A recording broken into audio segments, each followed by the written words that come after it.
better rondos. Good morning, coaches. Today I'm going to be talking through a couple of underlying principles that we want to think about when, how and why we use rondos and ways in which we can make them better.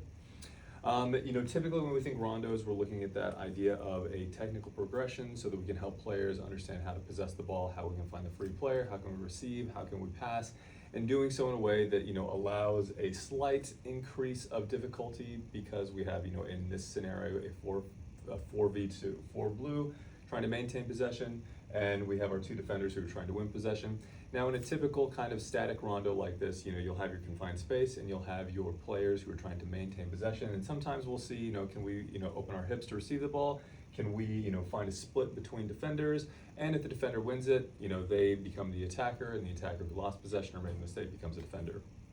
And while this is a pretty decent way to encourage some decent habits, there are a couple things that are missing within this kind of context. When we think of universal principles of the game, and these universal principles are something that's been created by Tom Perry, highly recommend checking out his work if you haven't already. But there's some things inherent in any kind of game that we have to maintain viability with in order to have a good transfer from what we do in practice to the game.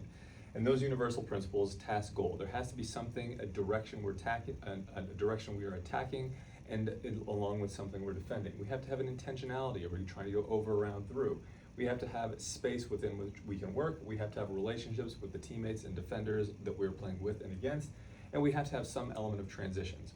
With a static rondo like this, some of those are fulfilled. We do have some space they're working with. We do have some relationships that we can have between defenders and attack. But we are kind of a little bit lacking on a goal. In any game, we are possessing the ball not simply to possess, but to progress, attack, and while at the same time defend a space that we are defending. And we also have a bit of a lack of transitions here as well. Now, while we can have some transition, that immediate in the game, as soon as I lose the ball, I try to win possession back, kind of can sometimes be lacking in the static rondo. And with our intentions, again, possess to possess, but it's limited with that possess to progress. One really effective way that I like to think about with this to make a better rondo based on that idea of a static rondo is to add a little bit more specificity in terms of task goal. So what I like to do, and we're going to use a 6-player rondo or a setup, and we have 6 players.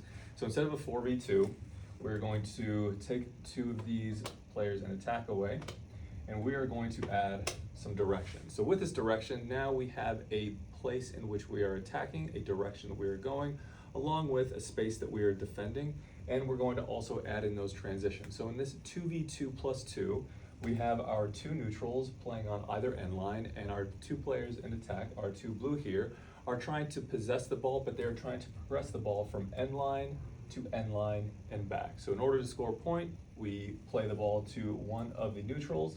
The defending team can transition along with, or the defending team has a space in which they defend, because now when the ball is here, they're trying to stop the play, not simply from playing in this grid, but they're really trying to stop the play from going back across.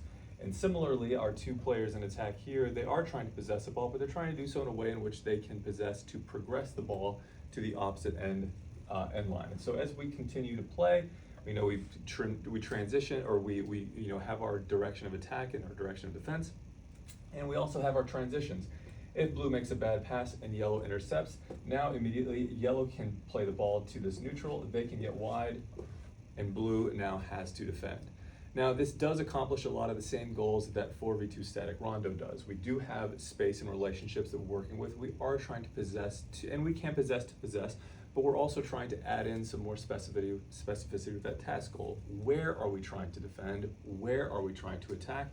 And how can we always maintain that viability of transitions in how we play? So rondos, really, really effective means of building a lot of habits and different intentionality we can add in specifically with over, around, through, but always maintaining the underlying universal principles of how a game occurs, in a typical soccer game that we have, and that we can allow our rondo to more effectively transfer those habits from practice to the game. Better rondos.